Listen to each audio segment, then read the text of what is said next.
Shri Krishna Chaitanya Prabhu Nityananda Shri Advaita Gadadhar Shivasadi Gaur Bhaktavinda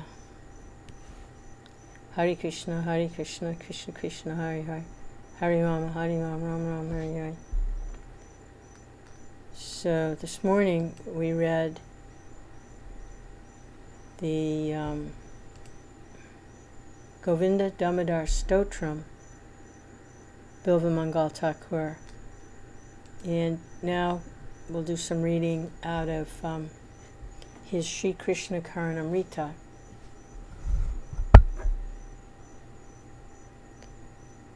So this is text 1. All glories to Chintamani and my initiating spiritual master Somagiri. All glories to my instructing spiritual master, Supreme Personality of Godhead, who wears peacock feathers in his crown.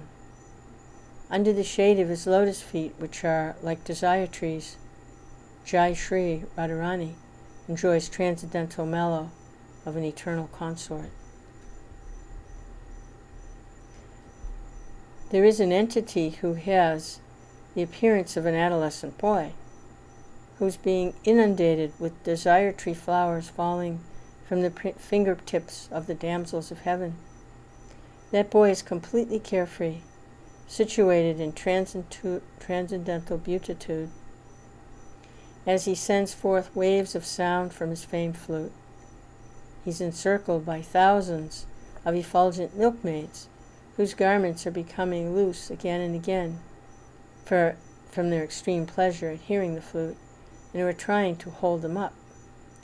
That adolescent boy, the pinnacle of munificence, places liberation from birth and death into the hands of his surrendered devotees. We worship that dark bluish young boy, in whom culminate the principal stimuli for amorous love, who causes Radha to become languid with the beauty of his dancing sidelong glances, and who in turn becomes languid with love when Sri Radha and her friends cast their sidelong glances at him.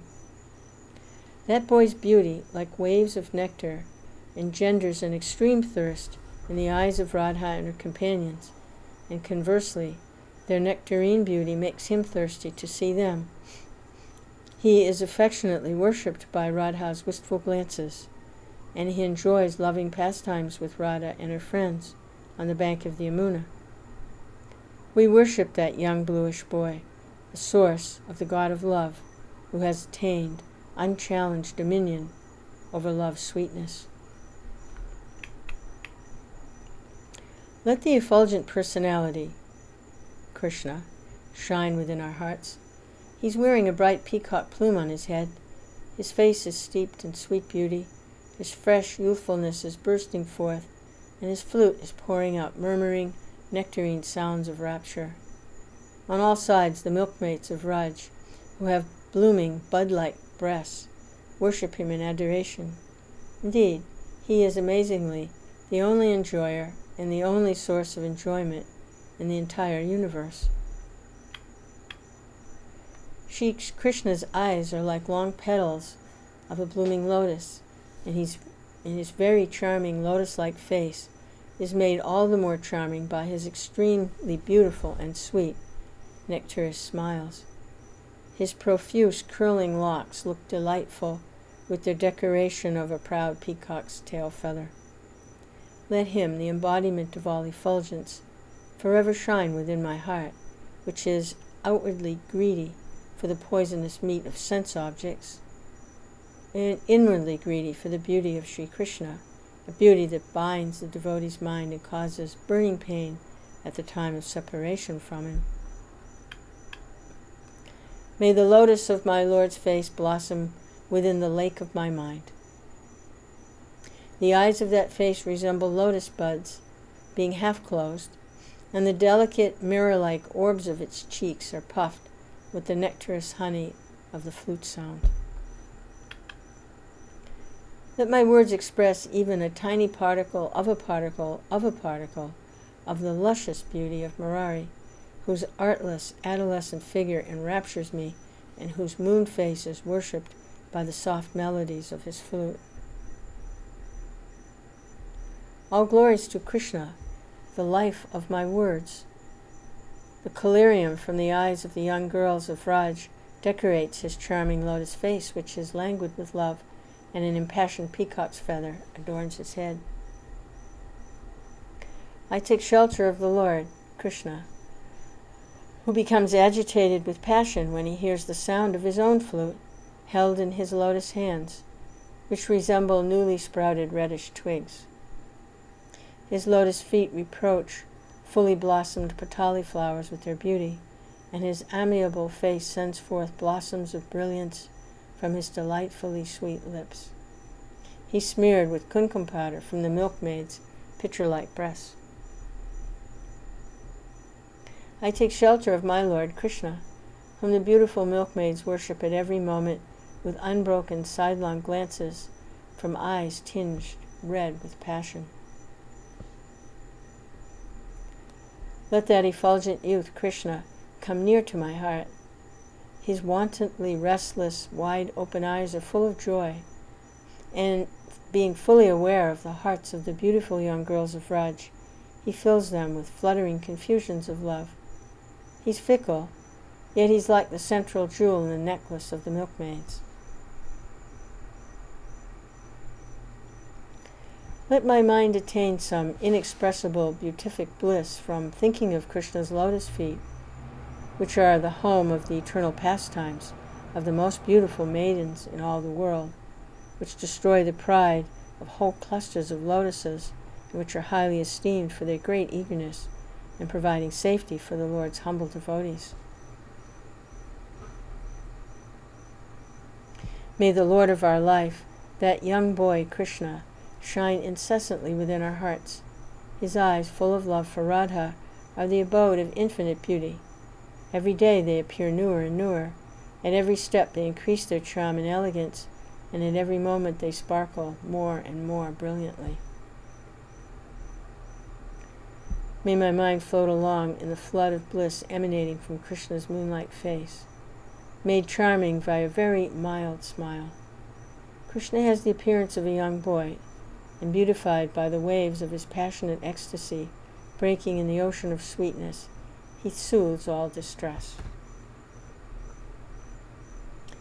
Let the force of the flood of bliss emanating from Krishna's face, which saturates the whole universe, play within my heart, which is moistened by contact with Krishna's lotus feet, by the display of charming, artless emotions on his open, lovely lotus face, and by the melody of his flute, which is relished by Radha.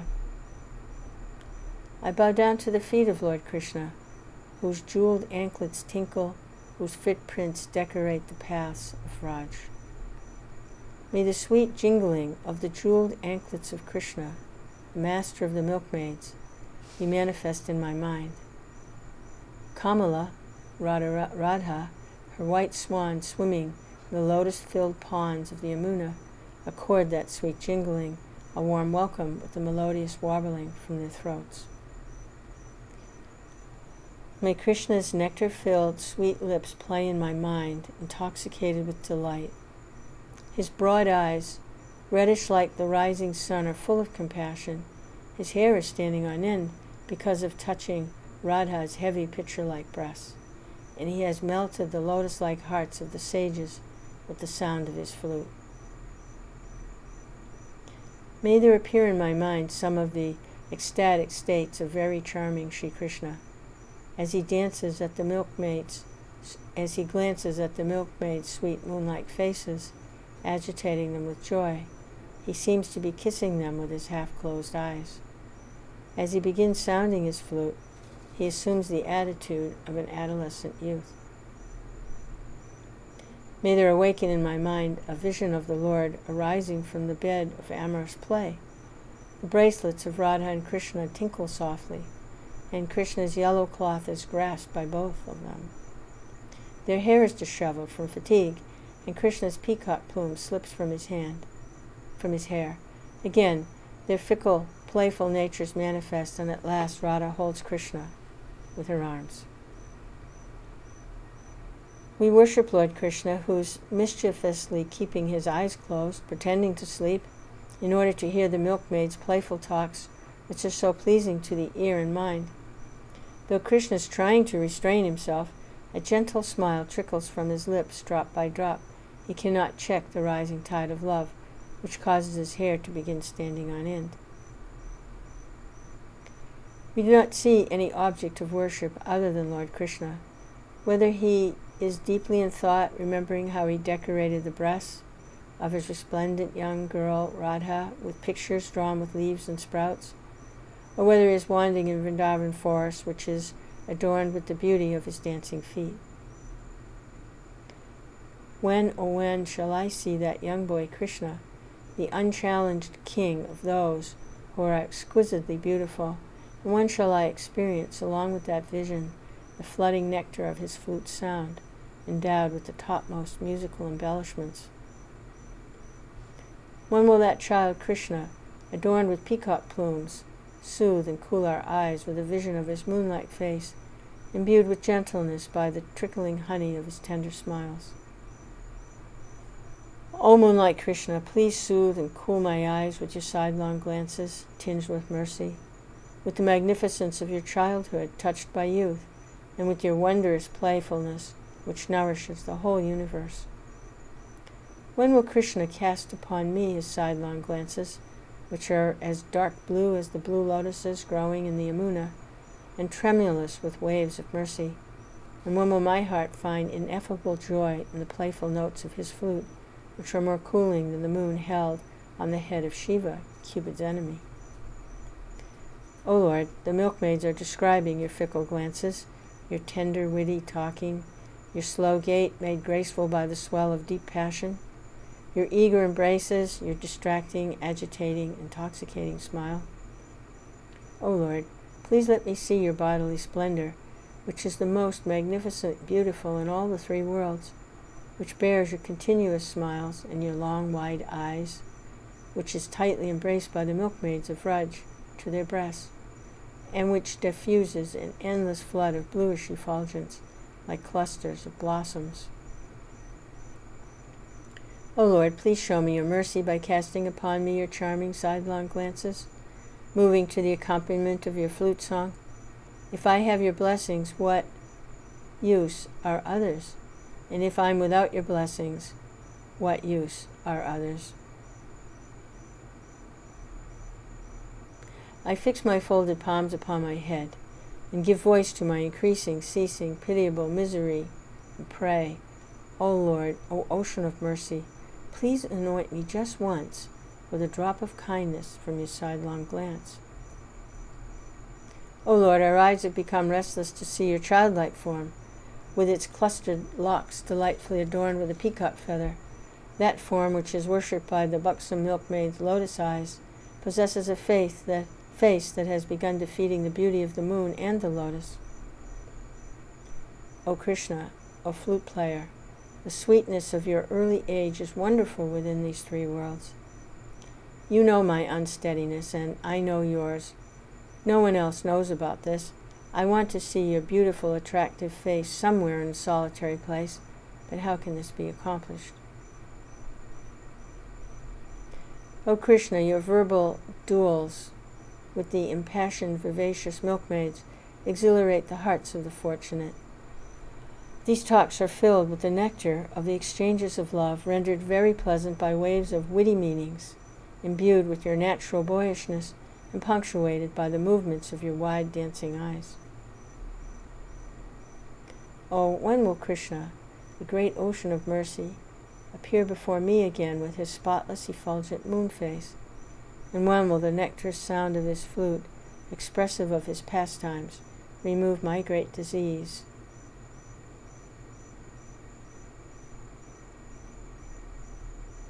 I'm very eager to embrace that playful young boy Krishna with my restless, longing eyes. He's delightful to see, and with his tender, artless, dancing glances he fills my mind with an indescribable agitation. O Krishna, the playful movements of your restless red lips, the flood of your joyous flute sounds, and other such enchantments of yours are, alas, alas, tormenting me. O Lord, until some terminal disease comes to strike violently at my vital parts and cripple my limbs and joints, may the moon of your face by the double thick awning for the current of my consciousness against the burning heat of separation. Till the 10th stage of man's death comes upon me through some physical defect, enveloping me in total darkness, let me ever see the orb of your moon face, which is the abode of both the pastimes of beauty and your high-sounding flute.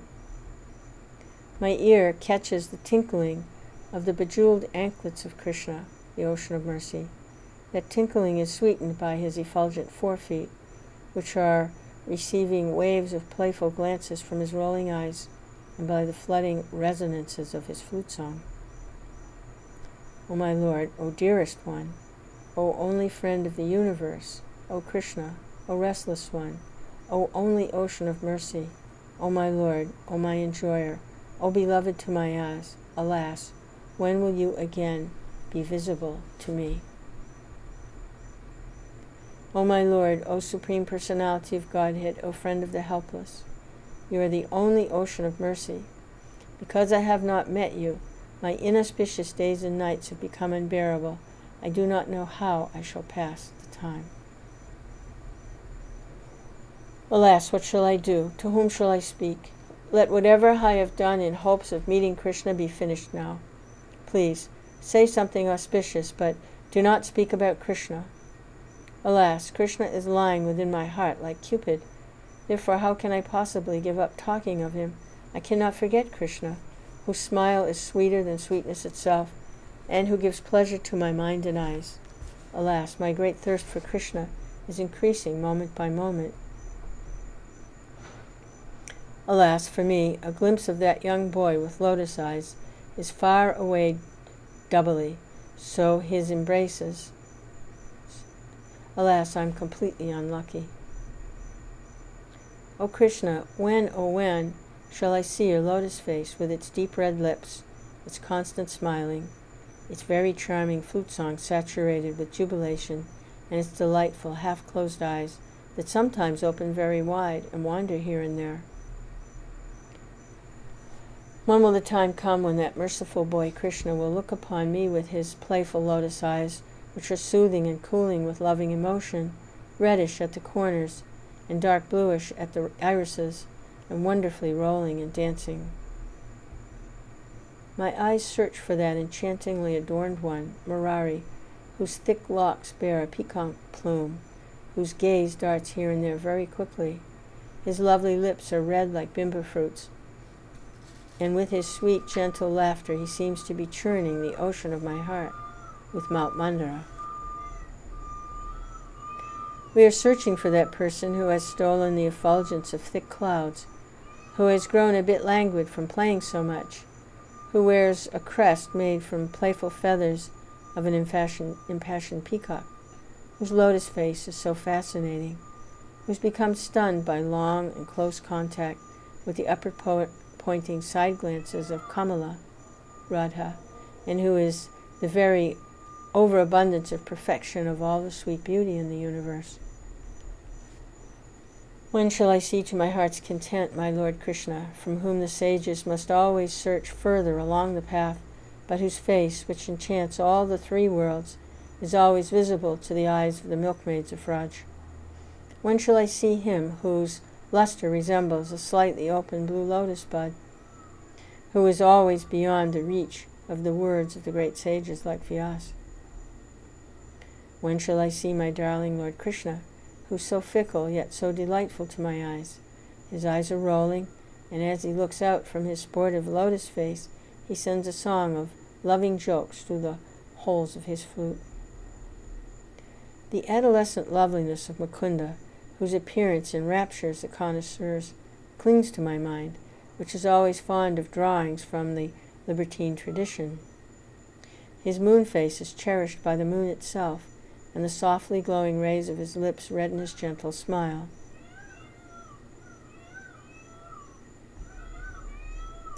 I'm absorbed in contemplating my Lord, whose eyes resemble luscious lotuses, gently developing their beauty under the rays of the sun, whose moon face is full of beauty, being exhilarated with delight at his having defeated the milkmaids in lovers' quarrels. I'm lost in thoughts of my Lord, who's a deep lake of nectar trickling forth as the very melodious warbling of his flute, which he holds with his lotus petal-like fingers. I'm absorbed in thoughts of the sweetness of his ruby-red lips, which bear a constant series of tender laughs, filled with an abundance of his innate loving mellows. I'm absorbed in thinking of my Lord.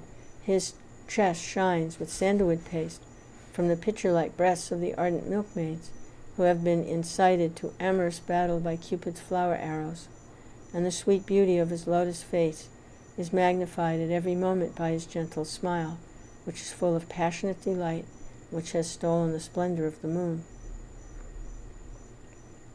My eye desires to see the form of the young child of Raj, who enchants the whole universe. His dark eyebrows are curved, his blossoming eyelashes quite thick, his rolling eyes full of passion, and his gentle speech saturated with feeling. His nectarine lips are very red, and he sounds low, clear, soft notes on his flute. Truly, truly, even among the demigods it would be hard to find such beauty, such sweet adolescence, such a lotus face, such tender compassion, such playful, sidelong glances, or such lovely, mild smiling as we find in Krishna. On every path we see the childlike form of Murari, whose one fixed vow is to relieve all the afflictions of the people whose hearts are blossoming with faith in him. His soft, bright, bluish cheeks glow with ever-new effulgence. Oh, girlfriend, who is this slowly coming along the path to Mathura? His head is adorned with a peacock feather. His body is more captivating than an emerald column.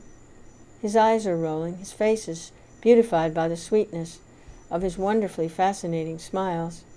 His words, with their natural boyishness, are very soothing, and his natural grace would win praise from an elephant in a rout. Oh, what is this luster in the form of a young boy? His feet, having in a contest totally conquered clusters of lotuses, are the shelter for Lakshmi Devi. His hands, which express his love while playing the flute, are seats of artistic beauty. His arms, diffusing a flood of sweetness, are the vessel of desire's fulfillment for the doe-eyed milkmaids. And his face, his face beyond words. Indeed, his face, abundantly endured with lovely lips that possesses 2 or 3 specially arranged waves of luster, needs no other ornament. The wealth of his artistic attributes and amorous gestures are beyond the understanding of fools. Oh, oh, oh, how wonderful, how amazing, how very, very wonderfully amazing is this splendor in the form of the young boy, Krishna. Oh, what an ineffable sportive beauty Krishna has fully revealed before me. In all directions my eye witnesses this beauty. But, alas, he's beyond my grasp. O Mother, the 3 worlds are filled with my longing for youth, Krishna. Oh, when shall I again fasten to a topknot my Lord's thick locks, lying like separate rows of bees on his shoulders? When shall I hear his mild words, see his large eyes, kiss his sweet lips, see his sweetly beautiful face, and experience his fickle nature? If the Lord, the friend of the distressed, is surrounded by the beguiling sound of his flute, when will he be able to hear us repeatedly crying out, O abode of mercy, please protect us? Krishna, an ocean of mercy, bears the fragrance of fresh youth. When, oh when, will some danger to me focus his attention so that he looks upon me with his wide eyes? Oh, that I may see that young boy who has a complexion as deep as a sapphire, sweet lips like bimba fruit, charming, mild-smiling, soothing, nectareous words, cooling glances, and large, drawn, red eyes, who is famous for his flute song. The ineffable adolescence of Krishna, the father of Cupid, is sweeter than sweetness, yet fickler than fickleness. Alas, that adolescence has stolen away my heart. What shall I do now?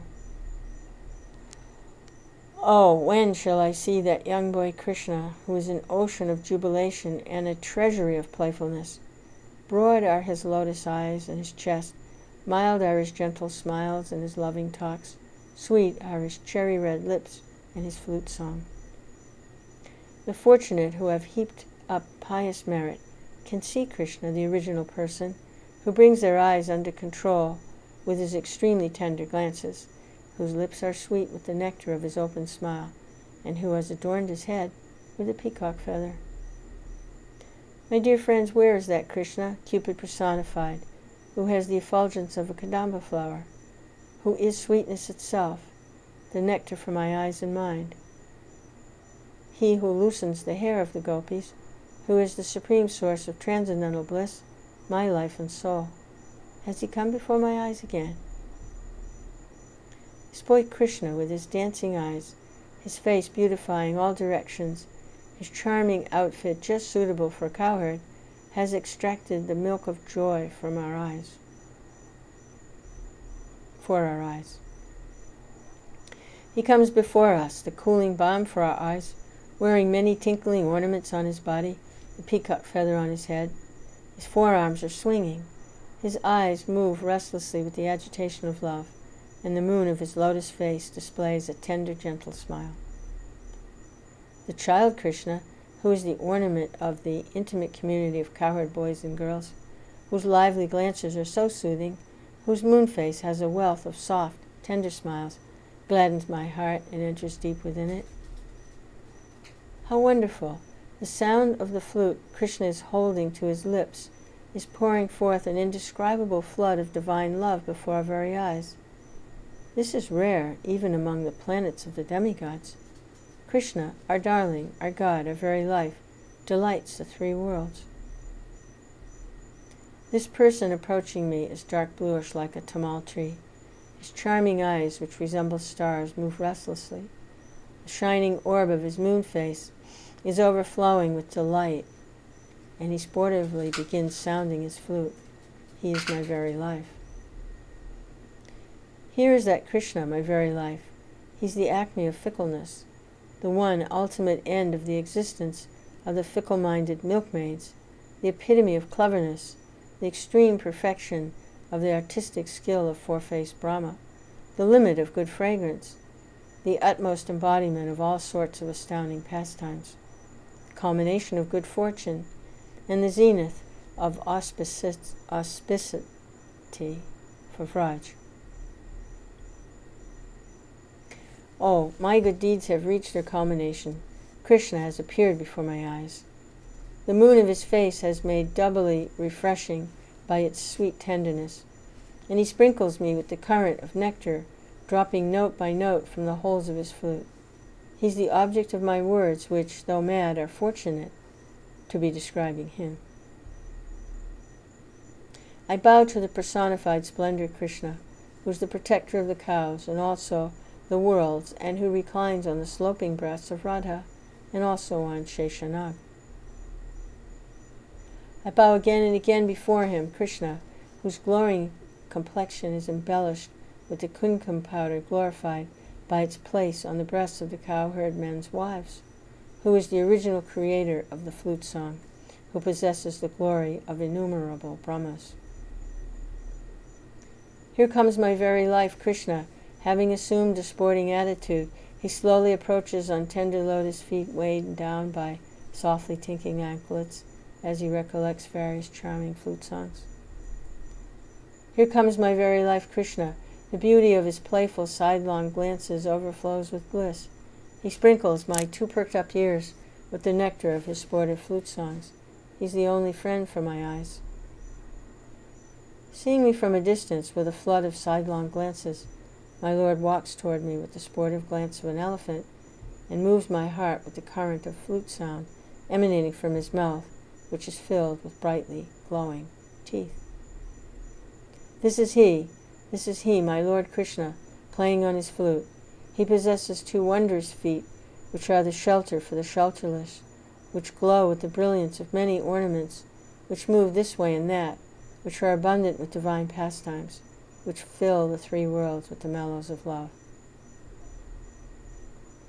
This is he who removed the burning distresses of great sages. This is he who stole the clothes of the impassioned wives of the cowherd men of Raj. This is he who curbed the pride of Indra, lord of the third world, the heavenly realm. This is he who has stolen the lotus of my heart. This personified glory, Krishna, has attained all excellence, both in his omniscience and in his innocence. Having entered my eye, he is enjoying great bliss. This is a great wonder. With the rising of his moon-like face, this certain person known as Krishna is nourishing the faded luster of the cooling moon and doubling the ocean of my thirst to see him. He is my very life. Again and again I mentally kiss Murari's lotus face with its sweet lips and its beautiful, slightly reddish eyes, which grace all his humble devotees. Behold this nectar for the eyes, the luster of this young boy Krishna. His hands teach graceful gestures to the autumnal lotus. His feet excel freshly grown desire tree sprouts in tenderness, and the beauty of his eyes destroys the pride of all comparable things. The bliss manifesting itself in the wondrous luster of the young boy Krishna reigns supreme between the sloping breasts of the milkmaids of Raj.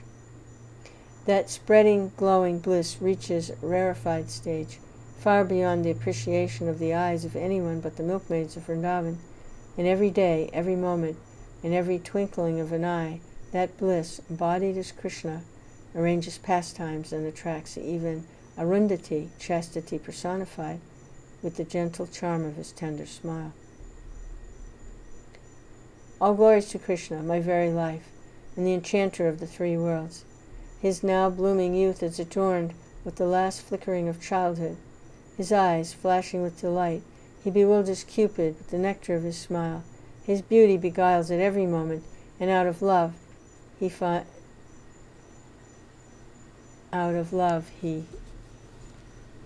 sounds from the mouth of his flute.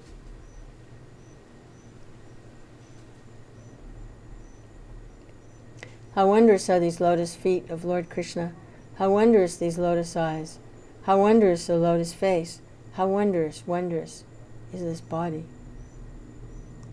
I bow down to Krishna, who is the only ornament of the entire world, yet who is ornamented by the pitcher-like breasts of Radha.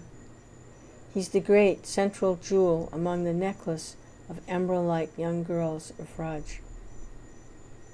Oh, what an ineffable beauty my Lord Krishna is displaying, a delightful beauty enhanced by a loveliness acquired when the fresh kumkum on his darling Radha's breast scattered over his own body as he grabbed them as she fought him off, and enhanced as well by the drops of perspiration that seemed to play on the mirror-like orbs of his cheeks. O my Lord, the transcendental body of Krishna is very sweet. His face is even sweeter than his body. The soft smile on his face, which is like the fragrance of honey, is sweeter still. I take shelter of Krishna, who is the shelter of everyone in the universe, who has the form of a human being, who is adorned with a peacock feather, and though is the be-all and end-all, the conjugal mellow. O Lord, even to this very day, thousands of Upanishadic sages have not seen you with their eyes or in their hearts. So by what great mercy of yours have you come within the range of my distressed vision for so long? O Keshava, what is the bright glow of your moonlight face? What is this appearance of yours which is beyond description? Let that glow and that appearance be relished by yourself, or by those souls competent to do so. I simply bow down before you again and again and yet again. O Lord, the moon, having been conquered by your moonlight face, has taken shelter at your feet and split into 10 parts, that is, your toenails, thereby gaining much greater brilliance and beauty than before. O Lord, how great is even a slight manifestation of your mercy. O Krishna, how can anyone compare your face to the lotus? And as for the moon, it attains a simply unmentionable state on the new moon day. So what else can I say? What other thing in the universe could possibly equal the loveliness of your face? If you want to hear, then listen carefully to something that even the incomparable poets of old did not take note of, and that is this. The lamp of the moon deserves to bear for a long time the burden of worshipping your moon face in the arati ceremony. All glories to your cooling smiles, which are an overflowing ocean of nectar, destroying all other joys with unbroken streams of the elixir of bliss. Let there be thousands of men who possess relishable beauty. Let there be thousands of men who are steady in the glory of the fragrance of attractiveness. We shall neither quarrel with them nor speak well of them, but the truth, O Lord, is that in you the perfection of attractive beauty has reached its limit. O Krishna, being situated in you, following things have achieved the fruit of their transient existence. The wives of the cowherd men who became restless, their shyness destroyed, and who turn humbly with love for you. Songs which become swollen with passion. Your excess of frivolity which becomes very sweet, and my fully elated words which scatter sweetness by stringing a garland of verses about you. O Lord, although the entire universe is your abode, Lakshmi is your consort, Lord Brahma and Pradyumna and your sons, and the chiefs of the demigods are your attendants, still, your pastimes here in Vraj are most wonderful. All glories to Krishna, the most beneficent in all the three worlds, whose forehead is marked with must tilak, whose love and joy are increased by the love sports of Raja's milkmaids. O Lord, you and you alone are my worshipful deity, giver of love, fulfiller of desire. You alone are my knowledge, my power, my wealth, my vital force, my very life. O Lord, let our words be empowered to sweetly describe your beauty. Let our thoughts swell with eagerness when dwelling on your childhood. Let there ever flow in my heart the nectarous pastimes tasted by the tongues of blessed, fortunate souls. Your mischievous childhood pranks, such as laying in wait to obstruct Radha, and the sportive gestures of your lotus face, inspired by your rippling flute song. O Lord, if I am engaged in firm devotional service to you, then I can very easily perceive your divine youthful form, and as far as liberation is concerned, she stands at my door with folded hands, waiting to serve me, and all material conveniences of religiosity, economic development, and sense gratification stand with her. All glories, all glories, all glories to you, O Lord, whose holy name is auspicious for all three worlds. All glories, all glories, all glories to you, Lord Krishna. You are the incarnation who are nectar for the ear, mind, and eyes. I bow down to you, Krishna, who shine forth in ecstatic states of those very pious souls adorned with repeated agitations occasioned by a spontaneous deluge of excessive transcendental delight. I bow to you, who are the ornament of glorious Gokula, and who are the unique ocean of sweet, loving tenderness, glowing in the distance beyond words and thought. To you, to whatever glory you embody, I bow down. With the production of this bouquet of verses, which has the lasting fame of Damodar as its capital, and which adorns Ishanadev's lotus feet, Lila Shuka has written about you. O Lord Krishna, this nectar for your ears.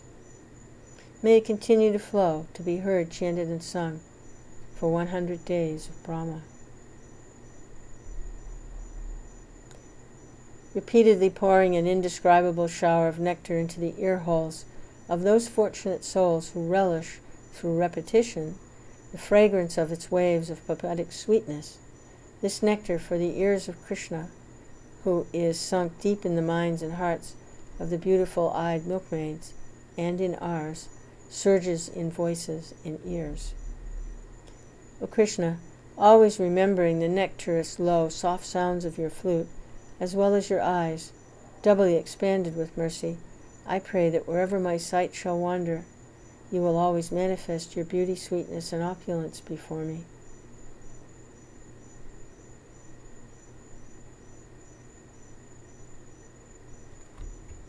Shri Krishna Karnamrita ends here.